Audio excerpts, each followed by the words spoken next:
Siapa yang dalam hatinya Allah dan Rasul cukup, maka Allah akan memberikannya kecukupan dari segala sesuatu. Gak ada harta, Allah kasih dia rasa cukup. Sakit, Allah kasih dia rasa cukup. Sendiri Allah kasih dia rasa cukup. Yang membuat kita sengsara itu bukanlah kita kekurangan harta, bukanlah kita sendiri, bukan kita dalam keadaan susah atau banyak penyakit. Yang membuat kita sengsara itu hati kita tidak cukup merasa bahagia. Terlalu kecil ruangnya untuk kebahagiaan sehingga kita selalu merasa hampa. Sedangkan orang yang Allah cukupkan, mungkin dia adalah orang yang Allah uji dengan penyakit sekian belas tahun tidak sembuh seperti Nabi Ayub. Mungkin dia orang yang Allah uji dengan kehilangan orang-orang yang dia cintai seperti Nabi Yakub. Mungkin dia adalah orang yang diuji dengan harus meninggalkan orang yang paling dia cintai seperti Ibrahim. Tetapi Allah cukupkan hatinya dengan kebahagiaan. Hasbunallah. Tidak ada yang lebih berharga bagi kita daripada Allah. Maka siapapun yang memberikan hatinya lebih dulu kepada makhluk sebelum kepada Allah dan Rasul, siap-siaplah untuk sengsara dan kecewa. Berikan hati kita kepada Allah dan Rasul. Setelah itu Allah yang akan memberikan hati itu kepada orang yang paling layak untuk kita. Jadikan Allah dan Rasulullah itu cukup dalam hati kita. Setelah itu Allah akan mencukupkan segala kebutuhan kita. Masih ingat kisah kaum Ansor setelah perang Hunain? Perang Hunain itu terjadi setelah perang apa? By the way, perang Hunain namanya. Terjadi setelah perang Fathu Makkah. Jadi Nabi habis Fathu Makkah, kemudian Nabi ekspansi lagi ke daerah Ji'ronah sampai ke Taif. Sekarang tuh jadi salah satu tempat untuk memulai umroh atau mikot, yaitu Ji'ronah, sekitar 30 menit dari kota Mekah. Setelah selesai perang Hunain, kaum muslimin itu mendapatkan ghanimah yang sangat banyak, hampir sebanyak perang Khaybar. Jadi dua perang yang paling besar ghanimahnya itu, satu perang Khaybar dan di bawahnya perang Hunain. Ribuan ekor onta, ribuan domba, ribuan kuda dengan alat-alat perang yang berharga, kemudian juga berhala-berhala yang terbuat dari emas dan perak, itu ditinggalkan di medan perang dan diambil oleh kaum muslimin. Mungkin ratusan miliar. Ketika mendapatkan semua ghanimah itu kemudian dikumpulkan di sisi Rasulullah, karena yang membagikan ghanimah cuma Rasulullah waktu itu.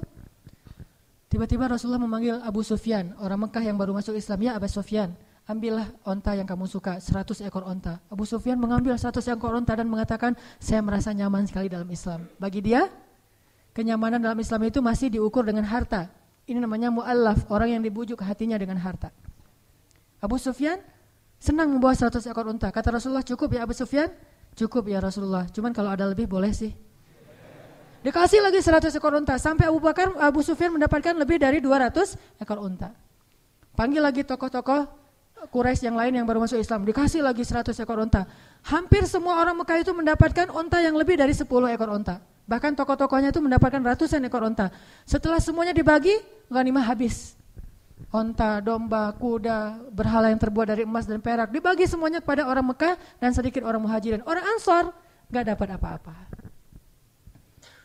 Orang Ansor jangankan onta, ayam atau bebek aja gak dikasih. Coba, gak dapat apa-apa tuh. Batu akik, cincin batu akik aja gak dikasih. Padahal cincin batu akik itu banyak dari tubuh-tubuh orang-orang kafir yang terbunuh. Akhirnya ambil batu akik atau apa. Batu akik kan mahal tuh dulu. Wah, gak dapat apa-apa sama sekali. Sehingga akhirnya orang Ansor desas-desus, mulai komplain, mulai komen. Apa komplainnya? Rasulullah mah kalau udah ketemu dengan keluarganya lupa sama kita. Satu orang yang ngomong kayak gitu, yang lain bilang, benar gitu. Akhirnya semuanya juga, oh iya benar ya Rasulullah. Ini gara-gara satu orang nih, waswasah nih, yuwaswisu fi sudurin nas. Akhirnya yang lain juga ikut kayak gitu. Iya ya, saya nggak kepikiran sampai kayak gitu, ternyata Rasulullah bisaan ya, gitu-gitu. Akhirnya semuanya pada orang-orang Ansor desas-desus, mereka mengeluhkan ketidakadilan Rasulullah dalam membagi ghanimah. Sampai akhirnya desas-desus ini hampir membuat mereka demo gitu. Bayangin orang Ansor pengen demo, turun jalan yuk rame-rame. Siapa nih kira-kira yang jadi koordinator lapangan Korlap? Ternyata sebelum mereka udah nyentuhin Korlap, Rasulullah dengar desas-desus kaum Ansor. Langsung dikumpulkan kaum Ansor. Dikumpulkan semuanya, Rasulullah bilang gini, ya ma'asyara Ansor, apa yang kalian katakan di belakangku, kata Rasulullah. Ya gak berani atau ya kalau Rasulullah udah ngomong gitu, diam aja. Ya ma'asyara Ansor, Aku sudah mendengar apa yang kalian katakan nih. Sebentar lagi ya sebelum azan, biar kita tuntasin adegannya. Ya ma'syara Ansor, aku dengar apa yang kalian ucapkan di belakang. Tapi wahai ma'syara Ansor, bukankah dulu kalian itu orang-orang yang kufur kepada Allah, lalu aku datang membawa iman kepada kalian? Bukankah dulu kalian bermusuh-musuhan saling membunuh, lalu aku mempersaudarakan kalian? Bukankah dulu kalian berada di tepi jurang neraka, lalu aku selamatkan kalian? Bukankah dulu kalian adalah orang-orang yang hampir saja celaka, lalu aku memberikan kepada kalian cahaya dari kegelapan? Ya ma'syara Ansor, apa yang kalian katakan di belakangku?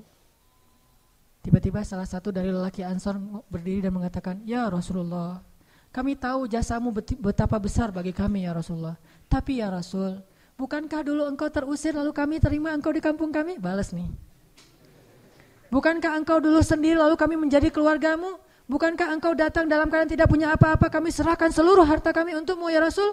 Bukankah ketika engkau berperang kami yang membelamu, bahkan banyak dari kami yang syahid demimu ya Rasul? Balas. Setelah selesai itu Rasulullah mengatakan, ya ma'syara Ansor, bagaimana pendapat kalian jika orang-orang Mekah itu pulang ke kampung halaman mereka membawa sampah-sampah dunia, dan kalian pulang ke kampung kalian membawa Allah dan Rasul? Tidakkah kalian rela? Langsung mereka berteriak, kami rela Allah dan Rasul. Biarkan mereka membawa pulang sampah-sampah dunia, kita dapat Allah dan Rasul. Allahu Akbar. Semuanya semangat dikasih Allah dan Rasul. Kalau kita disuruh pilih kayak gitu, ya Rasulullah, Allah dan Rasul plus harta juga ya Rasulullah. Itu mah kita ya. Insyaallah nanti kita lanjutkan setelah salat Isya. Teman-teman yang dirahmati Allah, kita masih berbicara tentang kisah-kisah bagaimana orang-orang salih merasa Allah dan Rasulullah itu cukup bagi dia dan tidak ada lagi yang membuat dia gelisah setelah Allah dan Rasul. Tidak ada lagi yang membuat dia kekurangan setelah Allah dan Rasul. Tidak ada lagi yang membuat dia sedih setelah Allah dan Rasul. Segala yang dia harapkan dalam hidup adalah ridho Allah dan Rasulullah. Segala yang dia cari adalah ridho Allah dan ridho dari Rasulullah SAW. Sehingga dia berusaha siang dan malam mencari ridho Allah dan berusaha siang dan malam untuk mengikuti dan meneladani Rasulullah SAW. Sampai kisahnya itu hal-hal yang menakjubkan, betapa mereka mencintai Allah dan Rasulullah itu dalam adegan-adegan yang menurut kita kadang agak aneh gitu. Seperti Imam Ibnu Taimiyah ketika beliau ditangkap, beliau tenang. Lalu ketika di dalam penjara beliau dikurung sendiri, beliau tenang. Ketika beliau dibiarkan kelaparan, beliau tenang. Ketika beliau dibuat tidak bisa tidur, beliau tenang. Bahkan ketika beliau mau dihukum mati digantung, beliau tenang. Sampai orang-orang penasaran dan bertanya kepada Ibnu Taimiyah, kenapa engkau tenang sekali menghadapi semua ujian ini? Apa kata beliau? Ketika saya dikurung, maka saya menganggap diri saya sedang berduaan dengan Allah. Dan itu membuat saya tenang. Ketika saya tidak bisa tidur, maka saya sedang menganggap saya sedang qiyamul lail dan menghadap Allah yang turun ke langit dunia setiap malam. Dan itu membuat saya tenang. Ketika saya lapar, saya menganggap saya sedang berpuasa karena Allah, dan itu membuat saya tenang. Dan kalau mereka mengancam saya untuk dibunuh, saya anggap saya mendapatkan keistimewaan syahid di jalan Allah, dan itu pun membuat saya tenang. Jadi tidak ada satupun masalah di dunia itu yang membuat dia gusar atau membuat dia panik, membuat dia putus asa, karena selalu dia merasa bersama Allah Subhanahu wa taala. Hasbunallah wa ni'mal wakil. Cukup bagi kita Allah. Teman-teman pernah enggak ngerasain kalau misalnya naik motor yang biasa pakai helm, sesekali naik motor jalan jauh enggak pakai helm, kira-kira ngerasa khawatir enggak? Hariwang enggak tuh? Hariwang kan? Hariwangnya bukan karena takut kecelakaan, takut ada razia.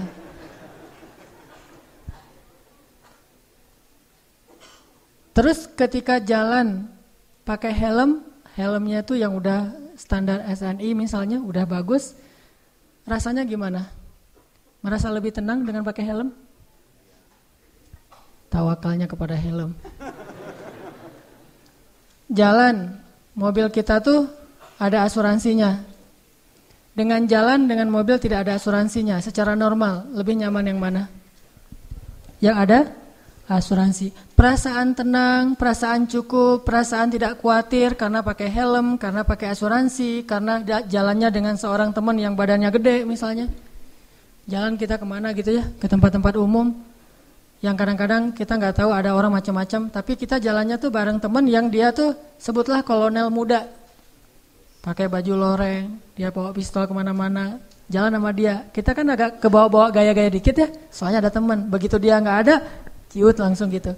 Kenapa bisa kayak gitu? Karena merasa tenang, cukup dengan ada orang-orang yang kita anggap bisa melindungi kita, dengan ada hal-hal yang bisa melindungi kita. Apakah kalau kita membaca doa ketika kita meninggalkan rumah kita ngerasa tenang seperti pakai helm? Kalau belum baca doa, astagfirullah, ternyata saya belum baca doa. Subhanalladzi sakhkhara lana hadza. Pas sudah selesai baca doa, udah tenang nih. Nyetirnya tenang nih. Kenapa? Udah baca doa. Nyetirnya tenang, kenapa? Karena udah tawakal sama Allah. Ninggalin keluarga tenang, kenapa? Karena udah baca doa. Ya Allah, saya titipkan keluarga saya kepadamu, Engkau sebaik-baik penjaga. Udah pergi tenang. Walaupun kita agak-agak sering dengar berita buruk tentang kondisi di lingkungan kita, tapi begitu kita baca doa jadi tenang. Ala bidzikrillah tatmainnul qulub. Itulah orang yang menjadikan Allah hasbi Allah. Terus kalau ada masalah diingatkan, tenang aja lah, kita serahin aja sama Allah. Oh iya ya, serahin sama Allah, gampang lah kalau kayak gitu mah. Udah ngelibatin Allah jadi tenang. Itu berarti hasbi Allah. Sehingga kalau ada masalah sedikit, udah serahin aja sama Allah. Ya udah, tenang. Udah ntar Allah yang balas. Oh, Allah sebaik-baik pembalas. Balasannya jauh lebih baik daripada balasan manusia. Tenang. Kenapa bisa merasa tenang? Karena di hatinya itu hasbi Allah, cukup Allah, dan yang lain itu nggak akan pernah memberi kecukupan buat kita kecuali Allah Subhanahu wa taala. Saya beberapa kali pernah misalnya harus pergi malam-malam. Bukan perjalanan saya yang saya khawatirkan, tapi keluarga yang saya tinggalkan. Ini gimana nih keadaan keluarga di lingkungan yang mungkin beberapa tetangga pernah kemalingan misalnya. Dan tidak ada laki-laki di rumah, saya pergi. Atau namanya walaupun ada laki-laki juga, namanya perampok mungkin rame-rame. Atau habis kejadian, ada rasa khawatir kan? Tapi saya harus pergi malam-malam karena ada acara qiyamul lail atau acara itikaf. Begitu keluar dari rumah, bismillahirrahmanirrahim, la haula wala quwata illa billah, subhanalladzi sakhkhara lana hadza, sampai kalimat ya Allah aku engkau anta sahibu fis safar wal khalifatu lil ahl fil ahl. Engkau teman dalam perjalanan dan penjaga untuk keluarga yang saya tinggalkan. Itu jadi tenang. Kalau kita merasa dizalimi oleh orang lain, kita berdoa ya Allah beri saya ganti yang lebih baik, tenang. Pokoknya kalau udah melibatkan Allah jadi tenang gitu. Ala bidzikrillah tatmainnul qulub, itu baru namanya hasbi Allah. Dan Allah bilang, ana inda dhanni 'abdi bi, aku tergantung prasangka hambaku kepadaku. Kalau kita berprasangka baik kepada Allah, Allah seperti yang kita persangkakan. Apalagi sih yang membuat kita khawatir setelah Allah? Apalagi sih yang membuat kita merasa kekurangan setelah Allah Subhanahu wa taala? Jadi, jadikanlah Allah segalanya dalam hidup kita, cinta kita yang paling sejati dan yang paling besar di dalam hati kita. Allahu Akbar. Kenapa demikian? Kenapa Allah harusnya yang paling kita cintai dalam hidup kita, kemudian Rasulullah SAW, baru yang lain-lain. Yang lain mah yang kesekian lah. Termasuk keluarga kita, termasuk anak kita, termasuk istri dan suami kita, termasuk orang tua kita, harta kita. Itu mah yang kesekian. Nomor satu Allah dan Rasul. Kenapa? Karena tidak ada yang lebih mencintai kita seperti cinta Allah Subhanahu wa taala kepada hambanya. Dan setelah itu tidak ada yang mencintai kita seperti cintanya Rasulullah SAW kepada umatnya. Tahu gimana cinta Rasulullah kepada kita? Salah satu di antara cinta Rasulullah kepada kita yang gak bisa digantikan oleh siapapun, termasuk oleh orang tua kita. Ayah ibu kita gak bisa mencintai kita seperti cinta Rasulullah. Pasangan kita yang katanya sehidup semati gak bisa mencintai kita seperti cintanya Rasulullah. Gimana cintanya Rasulullah? Nanti di padang mahsyar Allah Subhanahu wa taala berfirman, "Yauma yafirrul mar'u min akhihi wa ummihi wa abihi wa sahibatihi wa banihi likulli imri'in minhum yawma idzin sya'nun yughni. Hari ketika seorang ayah lari dari anaknya, seorang suami lari dari istrinya, istri lari dari suaminya, anak lari dari orang tuanya, pasangan lari dari pasangannya, sahabat lari dari sahabatnya. Likulli imri'in yawma idzin, pada hari itu semua orang sya'nun yughni, sibuk ngurus diri sendiri, kecuali satu orang. Semua orang, Nabi Adam, Nabi Nuh, Nabi semua anbiya dan semua manusia pada hari itu yauma idzin sya'nun yughni, likulli imri'in minhum yauma idzin sya'nun yughni. Semuanya sibuk dengan diri sendiri. Udah lupa tuh, kita dikuburin satu liang lahat dengan pasangan sejati kita, tapi pas kita bangkit kita enggak akan lihat ke sebelah kanan kiri kita. Dia juga enggak usah kegeeran, dia juga akan melihat kita kok. Saya nggak akan lihat dia, tapi dia pasti ngelihat saya nih. Gak usah GR, di hari akhirat itu nggak perlu GR, karena dia juga nggak bakalan lihat, nggak akan ingat sama kita tuh. Kita lihat, misalnya kita manggil dia panggilan kesayangan kita, Beb, say gitu ya, say, gini panggil dia pergi aja tuh. Kenapa nih orang pergi? Jangan-jangan dia udah lupa ingatannya, belum balik, soalnya udah kelamaan tidur di dalam kubur gitu misalnya. Enggak, likulli imri'in yauma idzin sya'nun yughni. Enggak peduli, dia ngelihat kita, dia tahu ini suami saya nih, dia tahu ini anak saya nih, dia tahu ini orang tua saya, dia tahu bahwa dia adalah kekasih kita adalah kekasihnya. Dia tahu, tetapi saking takutnya dia terhadap dirinya dan saking dia mementingkan dirinya pada hari itu dia enggak peduli dengan kita. Bahkan nauzubillah, kalau kekasihnya di sebelah diseret oleh malaikat, dia enggak akan nolong. Enggak akan nolong kita dia mah. Dia yang penting selamat. Saya udah selamat. Kekasihnya ya terserah. Nanti kalau dia udah beres, baru nanti dia itu juga nggak semua orang bisa seperti itu. Tapi Rasulullah satu-satunya orang yang pada hari itu yang sangat sibuk mondar-mandir, sibuknya luar biasa cuma satu orang, Muhammad SAW. Itu sibuk banget. Gimana sibuknya Rasulullah? Ketika lagi di padang mahsyar, Rasulullah langsung mencari mana umatku. Dia cari, siapa kamu? Umat Muhammad. Sini. Siapa kamu? Umat Muhammad. Kumpulin semuanya umatnya. Kemudian Nabi sujud kepada Allah dengan sujud yang sangat lama. Sampai Allah mengatakan, ya Muhammad, bangkitlah dari sujudmu. Sal tu'tah, minta akan saya beri. Bangkit dari sujudmu. Ya Allah, saya tidak akan bangkit dari sujud saya sebelum saya mendapatkan apa yang engkau janjikan. Wahai Muhammad, minta. Ya Allah, berikan saya kesempatan untuk memberi minum kepada umat-umat saya. Mereka kehausan, ya Allah. Kasihan mereka di bawah terik matahari. Akhirnya Allah mengatakan, ya Muhammad, ini telaga Al-Kautsar, beri minum kepada umatmu. Panggil, wahai umatku. Sampai Rasulullah ditanya oleh Fatimah, ya ayah, nanti di padang mahsyar, kalau saya pengen ketemu ayah, ketemu di mana? Wahai Fatimah, sesungguhnya aku ada di telaga Kautsar dan memberi minum kepada setiap umatku. Datanglah ke telaga Kautsar. Rasulullah padahal dijamin masuk surga, surganya Firdaus. Ngapain tuh capek-capek ngurus kita, pergi aja ke surga Firdaus menikmati hidup. Tapi beliau enggak rela, ditampakkan ke hadapan beliau, ini Firdaus, ini surgamu wahai Muhammad. Nabi Muhammad enggak akan tersenyum sedikit pun. Beliau nanya, umatku di mana ya Allah? Ini Firdaus, umatku di mana ya Allah? Mereka di padang mahsyar, langsung balik lagi keluar dari surga coba. Keluar dari surga cari, terus memberikan minum satu persatu. Bahagia banget ketemu umatnya tuh kayak ketemu kekasih lama, kasih minum. Kasih minum. Setelah minum satu teguk kita nggak akan haus lagi selama-lamanya. Ketika seorang ayah, ibu, kekasih meninggalkan kita, Rasulullah mencari kita. Di mana fulan? Di mana fulan? Honda Space motor, Honda Space motor D4541 harap dipindahkan. D811NN juk putih di depan pintu gerbang, segera dipindahkan. Oh. Cek. Tadi sampai di mana? Sampai spasi. Coba aja nih. Apa? Oh ya, sampai telaga Kautsar. Rasulullah SAW ya. Jadi ketika semua orang ngelupain kita, dan gak salah mereka ngelupain kita karena kita juga ngelupain mereka. Jadi jangan ke istri ya ngomongnya, Mah, Mama, Papa gak akan cinta-cinta banget sama Mama. Kenapa Pak? nanti mama pasti akan ngelupain papa. Enggak kok pak, nggak akan lupa. Lupa. Kapan pak? Nanti di akhirat. Oh iya, papa juga gitu kan? Iya sih.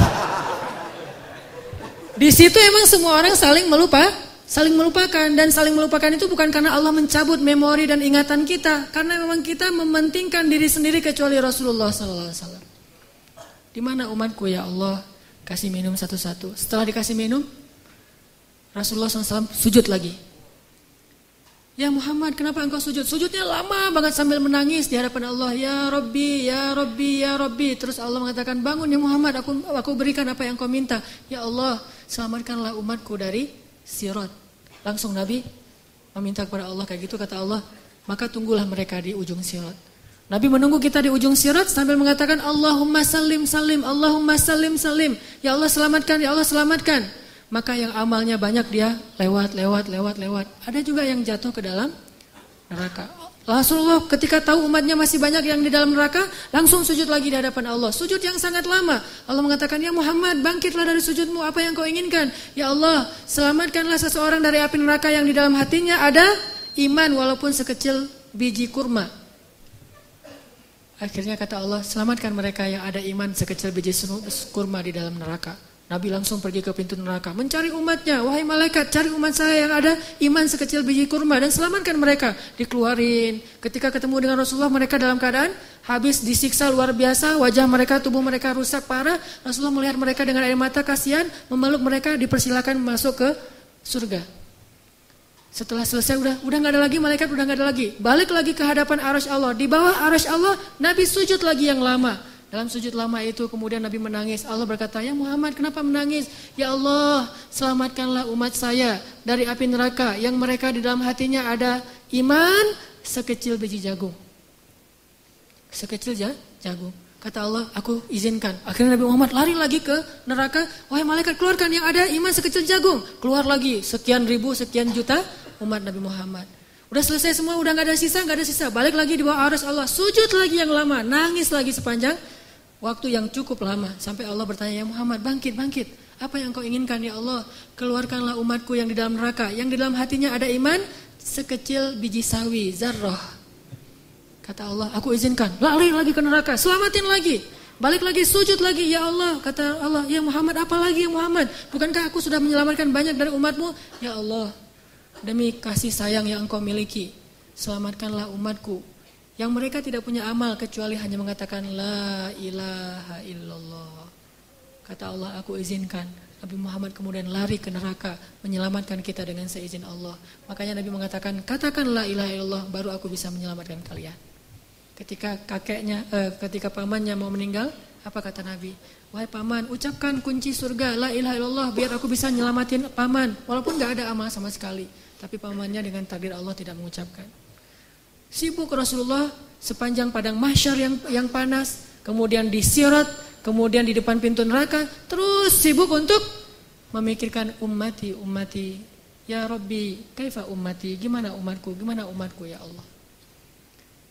Rasulullah hanya membukakan pintu surga untuk kita, tapi beliau tidak masuk surga. Kita yang disuruh masuk surga, beliau keluar lagi, sibuk lagi dengan yang lain. Kita yang difikirkan oleh Rasulullah SAW. Apakah orang tua kita bisa melakukan itu nanti di akhirat? Tidak. Cinta yang paling besar dari Rasulullah. Enggak lupa sama kita, kenal juga enggak. Bahkan kita berselawat kepada beliau aja males. Beliau tidak menyelamatkan, ya Allah selamatin aja orang yang berselawat kepada saya. Yang enggak mau selawat enggak usah. Enggak.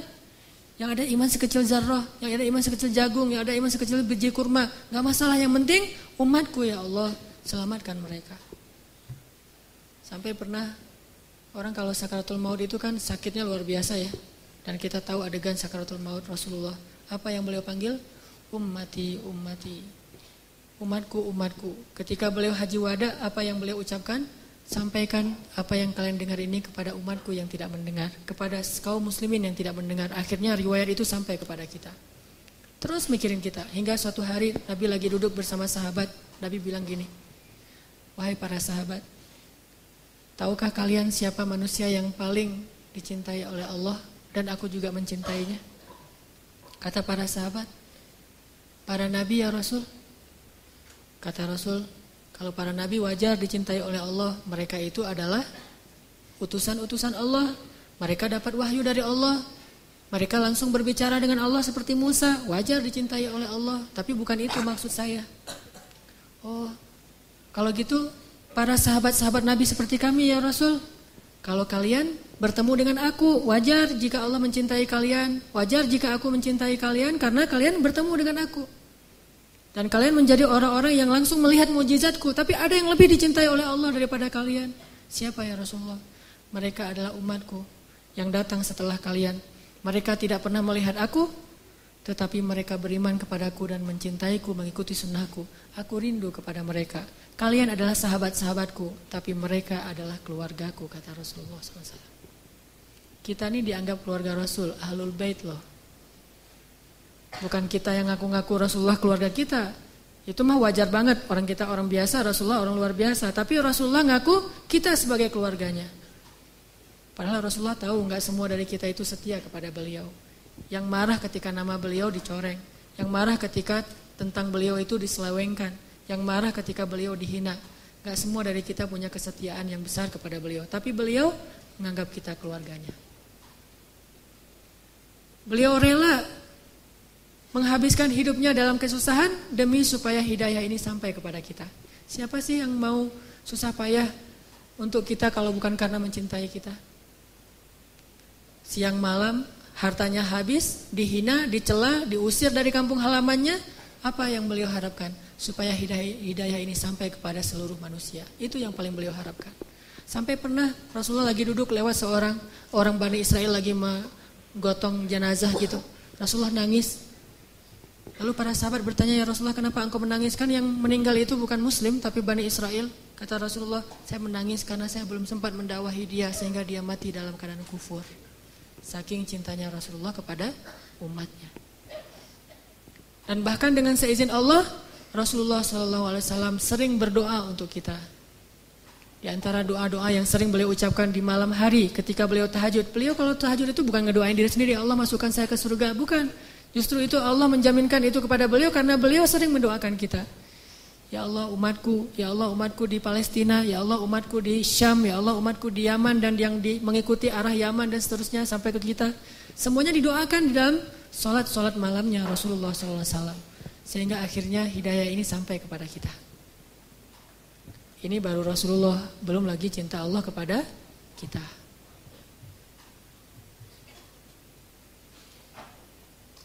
Masih ingat dengan ayat Qul ya ibadiyalladzina asrafu ala anfusihim Qul ya ibadiyalladzina asrafu ala anfusihim La taqnatu min rahmatillah. Allah berfirman kepada orang-orang yang banyak dosa seperti kita, yang pernah berzina, yang pernah minum khamar, yang mungkin pernah membunuh, yang pernah makan riba, yang pernah mengambil hak orang lain secara tidak benar, yang pernah melakukan dosa diam-diam, yang pernah ragu sama Allah, yang pernah diam-diam menuduh Allah dengan tuduhan-tuduhan yang gak pantas kepada Allah, yang banyak dosa, yang kotor, hina, dina. Allah bilang, ya ibadi, hambaku gitu. Lembutnya panggilan Allah kepada kita. Allah gak mengenal, wahai manusia, wahai pendosa, wahai orang yang hina. Enggak, Allah bilang, Qul ya ibadiyalladzina asrafu ala anfusihim. Bilang kepada hamba-hambaku yang banyak dosa. Tapi Allah gak bilang yang banyak dosa, yang melampaui batas terhadap dirinya. Lembut sekali bahasa Allah. Udah banyak dosa, Allah masih memanggil kita hamba. Sama kayak seorang ibu, anaknya udah durhaka siang malam kepada ibunya, ibunya masih memanggil kepada anaknya, anakku gitu. Gak marah sama sekali. Bahkan ketika kita melakukan dosa, diam-diam di malam hari, tidak ada yang melihat kecuali Allah, kemudian cuma satu malaikat yang mencatat. Allah Subhanahu wa ta'ala berbisik kepada malaikat itu, jangan catat dulu, mungkin besok dia akan bertobat.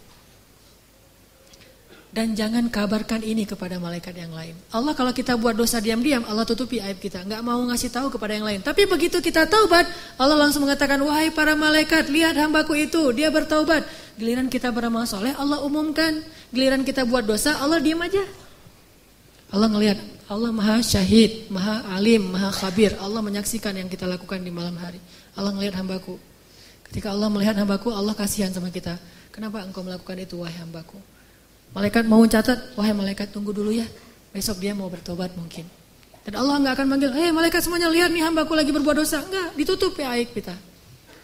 Besok ditunggu sehari. Oh, malaikat, ya Allah nih udah besok nih. Tar dulu, tar malam mungkin dia tobat.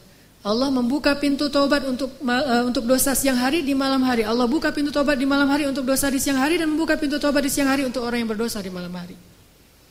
Oh tunggu nanti malam dia mungkin bertobat. Udah malam, ya Allah dia udah tidur. Mungkin bentar lagi dia bangun, enggak bangun juga. 24 jam Allah nunggu kita. Enggak boleh catat dulu.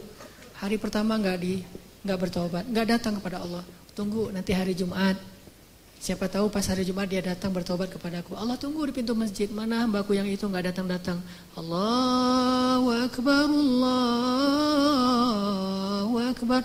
Kita masih sibuk di rumah. Kita sibuk di pasar, kita sibuk bekerja, kita menunda-nunda, alasannya kita macet di jalan. Allah tunggu kita di masjid. Gimana? Di depan mihrab. Begitu imam mau naik ke atas mimbar, Allah, mana hambaku, kayak seorang yang mencari kekasihnya yang hilang. Enggak datang juga, ya udah malaikat tunggu Jumat yang akan datang. Ya Allah, ini udah berapa puluh Jumat, tunggu Ramadan. Ya ayyuhalladzina amanu kutiba alaikumusiyam. Allah tunggu di langit dunia. Ini Ramadan, mudah-mudahan hambaku datang. Enggak datang juga. Allah tunggu, oh siapa tahu nanti dia akan datang kalau nanti dia sudah menikah. Udah nikah belum datang juga. Ya udah deh, wahai malaikat, kasihan nanti daripada hambaku enggak sadar, kasih dia sedikit masalah. Allah kasih masalah buat kita karena Allah pengen banget ngampunin dosa-dosa kita. Allah ngasih kita musibah karena Allah pengen banget ngelihat kita datang menangis, lalu Allah Subhanahu wa taala akan menyambut kita dengan kasih sayangnya. Halumu ilayya ya abdi. Datang ke sini wahai hamba-hambaku. Kasih masalah dikit. Enggak datang juga. Terus kata Allah, malaikat jangan catat dulu. Kenapa ya Allah? Siapa tahu nanti di akhir hayatnya dia balik kepadaku. Tunggu sama Allah tuh. Begitu kita sakit menjelang kematian kita, baru Allah ternyata ngelihat kita kayaknya nih udah ada perubahan, tiba-tiba kita datang kepada Allah menyesal, ya Allah saya banyak dosa, ini bentar lagi malaikat mau cabut nyawa kita. Tuh kan hambaku ini bertobat, sini hambaku, langsung diselamati, langsung seolah-olah didekap, dipeluk oleh Allah. Dan malaikat yang mencatat tadi tidak jadi mencatat. Kata Allah, lihat wahai malaikat, hambaku ini bertobat. Jangan catat keburukan dia. Wahai seluruh malaikat, lihat hambaku ini sudah bertobat. Allah umumkan. Lalu Allah mendekap kita dengan kasih sayangnya. Allah mengampuni seluruh dosa-dosa kita. La ubali, kata Allah. Wahai hamba-hambaku, jika kalian datang kepadaku meminta ampun, padahal kalian memiliki dosa sebanyak langit dan bumi, akan aku ampunkan dosa kalian semuanya. Wala ubali, dan aku tidak peduli sebanyak apa dosa itu. Kalian datang kepadaku meminta ampun, walaupun kalian sekian puluh tahun berdosa kepadaku, aku ampuni. La ubali, aku tidak peduli berapa lama kalian berdosa kepadaku. Sejenak saja kalian bertobat, aku ampuni. Kurang apa coba? Dan bukan hanya menunggu. Ketika kita jauh dari Allah, kita enggak ingat sama Allah, kita kadang-kadang berkhianat kepada Allah, kita mengabaikan Allah Subhanahu wa taala. Sepanjang Allah menunggu, Allah juga terus membimbing kita. Kalau kita salah jalan, Allah kasih petunjuk. Dapat petunjuk nih, gimana petunjuknya? Gak sengaja tiba-tiba kita dapat nasihat dari orang soleh. Gak sengaja mendengar suatu ceramah yang kita banget. Nih penceramahnya kayak kenal saya nih. Kenapa bisa gitu? Allah yang buat demikian. Allah kasih kita jalan. Jadi ibaratnya ada orang yang sering kita sakitin, kita ledekin, kita hina, kita khianatin, kita sakitin. Tapi ketika kita salah jalan, dia bilang, enggak kesini jalannya, yang itu yang benar tuh, yang benar ini mas sesat, bahaya nih, kamu nanti bisa celaka. Masih nolongin kita kalau kita tersesat. Allah Subhanahu wa taala masih melindungi kita dari kecelakaan. Kalau bukan karena Allah sabar banget menunggu kita bertaubat, pasti Allah sudah melaknat dan membinasakan kita sejak awal kita berbuat dosa. Tidakkah Allah cukup buat kita? Nikmat yang kita rasakan siang dan malam padahal kita enggak sholat. Coba, harusnya kalau nggak sholat itu langsung dibinasain ya. Tapi kita nggak sholat, Allah kasih nikmat. Jangan berpikir sekolah yang membuat kita sekarang itu bisa mengenal hak dan batil. Karena banyak orang yang sekolah tetapi tidak bisa membedakan hak dan batil. Jangan berpikir orang lain yang menyadarkan kita. Sesungguhnya Allah lah yang menyadarkan kita. Sehingga dengan cara Allah akhirnya kita berubah 100%. Dari dulunya nggak bisa ngaji sama sekali, sekarang bisa belajar ngaji dan bahkan udah bisa ngaji. Yang dulunya sama sekali jangankan masuk ke masjid, ngelihat masjid juga kadang-kadang males gitu, sekarang bisa jadi orang yang di shaf pertama masjid, bahkan jadi imam, jadi muazin. Rahmat dari siapa kalau bukan dari Allah Subhanahu wa taala? Nanti di akhirat dengan dosa kita yang banyak, tapi sekali kita mengatakan astagfirullahalazim, itu udah cukup untuk Allah punya alasan mengampuni semua dosa-dosa kita. Kita mencela Allah 1000 kali, lalu kita bilang astagfirullah sekali, 1000 kali itu Allah lupain. Udah gak apa-apa, aku ampunkan dosa hambaku. Saking senangnya Allah kepada kita yang bertobat, itu seperti kalau bahasa Nabi mah seperti seorang keluarga, satu keluarga yang menunggu kedatangan orang yang paling dia cintai yang pergi jauh dan lama tidak pulang. Begitu dia datang, mereka akan menyambutnya dengan sangat bahagia. Kalau kita berbuat keburukan, Allah kasih kita satu dosa supaya gampang diampunin. Tapi kalau kita berbuat kebaikan, Allah kasih kita 10 kali pahala supaya bisa menutupi dosa-dosa kita. Allah maha baik kepada hamba-hambanya. Rasulullah SAW setia banget sama kita.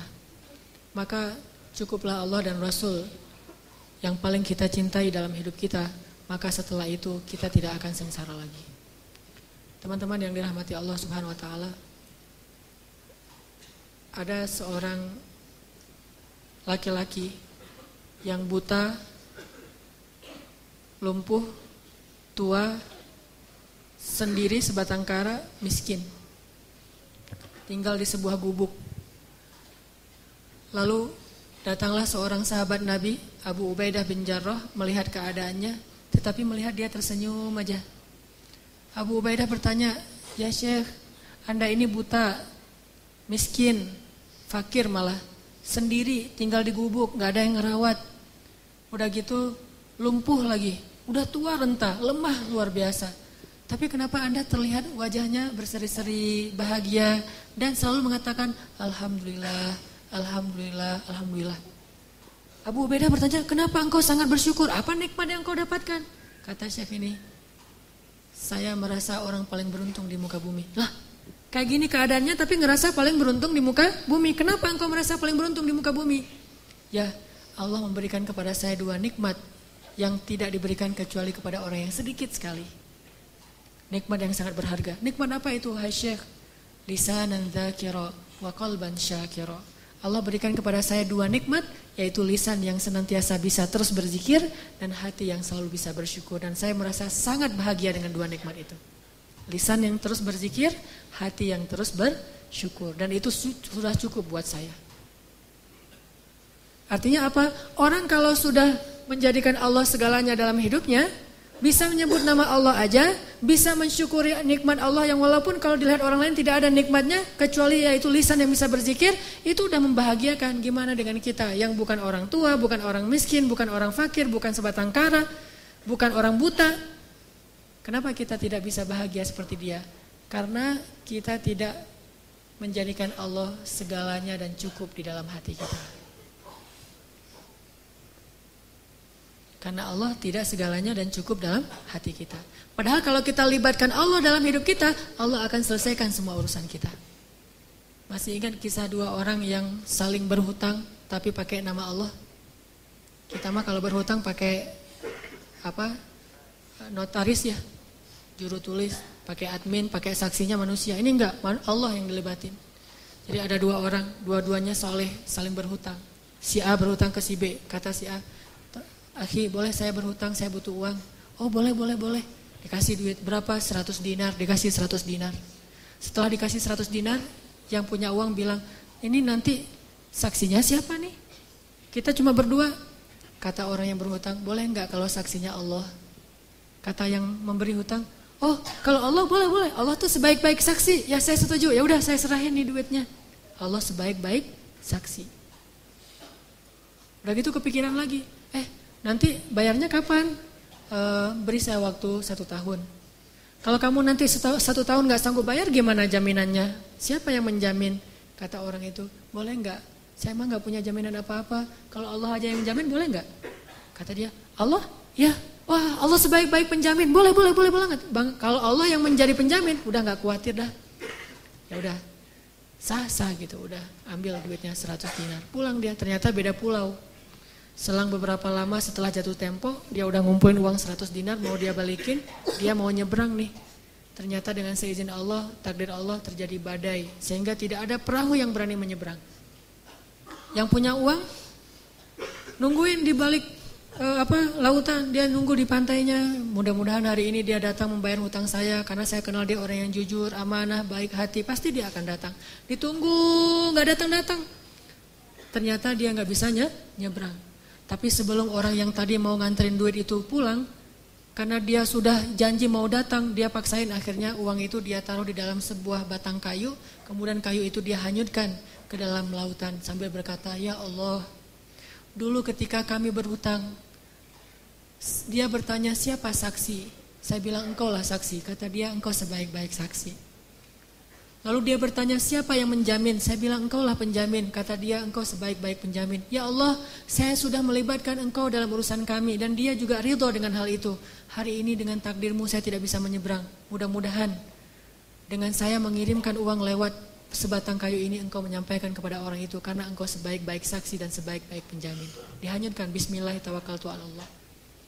Orang yang nunggu di seberang, karena udah sore akhirnya dia pulang. Sebelum dia pulang dia lihat ada sebatang kayu yang terapung-apung, dia ambil untuk jadi kayu bakar di rumahnya untuk menghangatkan tubuh. Pas dia belah di rumahnya, dia temukan bungkusan dan dia buka, ada uang 100 dinar. Ada surat di situ, "Akhi, maaf saya nggak bisa menyeberang, soalnya terjadi badai yang luar biasa di sebelah sana. Tetapi saya coba titipkan ini kepada sebaik-baik saksi dan sebaik-baik penjamin Allah, mudah-mudahan sampai kepadamu." Ketika dia baca itu, dia langsung bertakbir, Allahu Akbar, hasbunallah wa ni'mal wakil. Mungkin kita nggak bisa kayak gitu dalam hutang piutang. Mau hutang piutang kayak gitu? Kita datang ke salah satu finance, "Pak, saya mau kredit motor." "Oh ya Mas, silakan kredit motor nih, ada beberapa produk nih dari kita nih yang setahun, 2 tahun, 3 tahun. "Oh boleh, saya mah 3 tahun aja biar gampang gitu." "Oh ya. Jaminannya apa? Ada BPKB atau apa gitu? Atau slip gaji atau apa?" "Boleh nggak? Allah aja yang jadi jaminannya." Ada yang mau kayak gitu? Kenapa nggak mau? Karena Allah tidak cukup buat kita. Mungkin cukup buat kita, tidak cukup buat orang yang berhutang. Kita mah udah baik-baik. Oh, Allah sebaik-baik saksi, Allah sebaik-baik penjamin. Wah, orang kayak gini bakalan rugi. Kenapa? Semua transaksi dia tuh gagal karena dia berhadapan dengan orang yang tidak beriman. Tetapi kalau sama-sama beriman, masalahnya satu beriman, satu tidak. Memang gak akan rugi, tetap Allah ganti. Cuman masalahnya kan agak-agak melas gitu ya. Gimana uang saya gak balik-balik, ada aja alasan. Saya ketuk pintu rumahnya gak dibukain, saya telepon gak diangkat, saya SMS gak di-read. Ini kalau kita berinteraksi dengan orang yang tidak menjadikan Allah sebagai hasbiyallah. Setidaknya kalau kita bertransaksi, ucapkan bismillahirrahmanirrahim. Kita mau tidur, bismillahirrahmanirrahim. Libatin Allah dalam semua aktivitas kita deh. Dan itu cukup sekali buat kita. Gak akan rugi. Satu-satunya nama yang kalau kita ucapkan itu gak rugi adalah nama Allah. Kita nyebutin nama ibu, kadang gak ngaruh.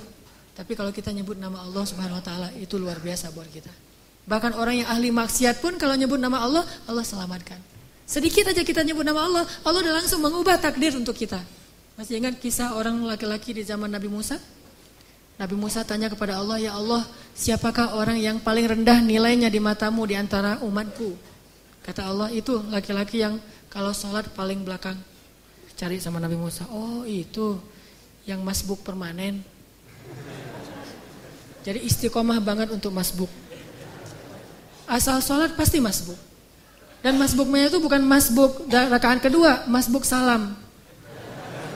Pasti tahiyat terakhir aja dia datang tuh. Kalau sholat Jumat duduk paling belakang deket teras atau di teras. Giliran selesai salam yang paling duluan bunyiin kendaraan. Yang pertama nyalain motor. Pulang duluan gitu. Itu tuh yang paling rendah nilainya di mataku di antara umatmu. Oh itu si kakek-kakek buta masbuk terus. Nabi Musa memandangnya sebelah mata. Ini orang pasti ini munafik, pasti ini nggak ada nilainya di apa, pasti dia nggak akan masuk surga. Terus diperhatikan nggak ada perubahan. Sampai suatu saat Nabi Musa ngepoin dia, mana dia kok nggak datang? Ternyata pas ditanya dia udah meninggal dunia.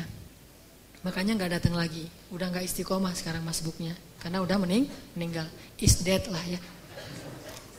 Nabi Musa tanya ke Allah, "Ya Allah, Gimana keadaan orang itu di akhirat? Apakah dia masuk surga atau neraka? Kata Allah, ya Musa, dia itu udah masuk surga. Nabi Musa kaget, hah? Gimana ceritanya ya Allah dia masuk surga? Bukannya dia gak punya amal sama sekali, sholatnya juga males-malesan, datang ke masjid selalu telat. Kata Allah, ya Musa, tahukah kamu? Suatu hari sebelum dia meninggal, hari terakhir dia sholat dan masbuk, tetap masbuk. Hari terakhir dia sholat, masbuk. Pas dia pulang, dia dibantu oleh seorang pembantu yang bawa dia pulang. Di tengah jalan dia bertanya kepada pembantunya, kita sekarang lagi di mana nih? Kalau dalam riwayat yang lain mengatakan dia kesasar, nggak ada pembantu, kesasar sampai ke tengah lapangan, tanah yang lapang, ketemu orang, dia tanya, mas, saya ini lagi di mana nih? Orang buta. Orang itu mengatakan, bapak lagi ada di sebuah tanah yang luas, tanah yang lapang. Kata dia, enggak, rahmat Allah lebih lapang. Rahmat Allah lebih luas. Cuma itu doang kata-kata dia tuh. Wahai Musa, dia mengatakan rahmatku lebih luas. Dan memang rahmatku luas, wahai Musa. Maka dengan itu, aku ubah takdirnya. Sesungguhnya rahmatku mendahului takdir. Sesungguhnya rahmatku lebih besar daripada kemarahanku. Allah marah sama pembuat dosa. Tapi begitu pembuat dosa ngelirik ke langit dikit aja, Allah langsung perhatiin ada apa gitu. Allah udah langsung, kalau bahasa kita mah kayak kegeeran gitu.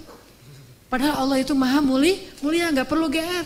Tapi Allah saking perhatiannya sama kita, begitu kita ngelirik ke langit sedikit, wahai hambaku pengen berdoa, pas kita bilang astagfirullahaladzim, langsung dihapuskan dosa-dosa kita. Sesungguhnya rahmat Allah, kasih sayang Allah lebih luas daripada kemarahannya. Itulah kenapa kita harus menjadikan Allah segalanya dalam hati kita. Hasbiyallah wa ni'mal wakil. Mudah-mudahan ini bisa menyemangati kita dalam hidup kita. Pokoknya kalau belum udah pakai helm, udah pakai jaket yang tebal, udah pakai sepatu yang benar-benar udah kayak orang naik Harley gitu ya. Padahal naiknya bebek gitu, tapi udah kayak orang naik Harley. Udah lengkap tuh pakaiannya. Jangan pernah merasa aman sebelum mengatakan Bismillahirrahmanirrahim. Udah ikhtiar ini, ikhtiar itu. Jangan pernah merasa cukup sebelum mengatakan Tawakkaltu 'alallah. Pokoknya kalau belum ngelibatin Allah, belum selesai. Kalau udah ngelibatin Allah, yang lain belum selesai, insya Allah Allah selesaikan. Allah cukupkan. Allah berikan jalan keluar untuk kita. Wa may yattaqillaha yaj'al lahu makhraja. Itulah modal hidup kita. Mudah-mudahan itu bisa menjadi obat hati kita. Mudah-mudahan juga menjadi solusi dalam masalah-masalah kita. Marilah kita tutup dengan sama-sama berdoa. Semoga Allah memberi kita hidayah dan menyayangi kita sebagaimana Allah menyayangi para anbiya dan orang-orang soleh. A'udzu billahi minasy syaithanir rajim. Bismillahirrahmanirrahim. Alhamdulillahi rabbil alamin.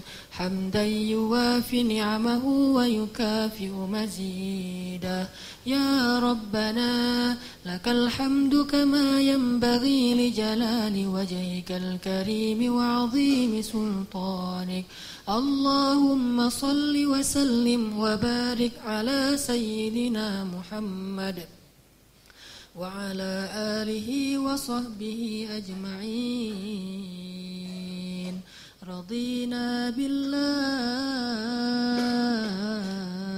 ربا رضينا بالله ربا رضينا بالله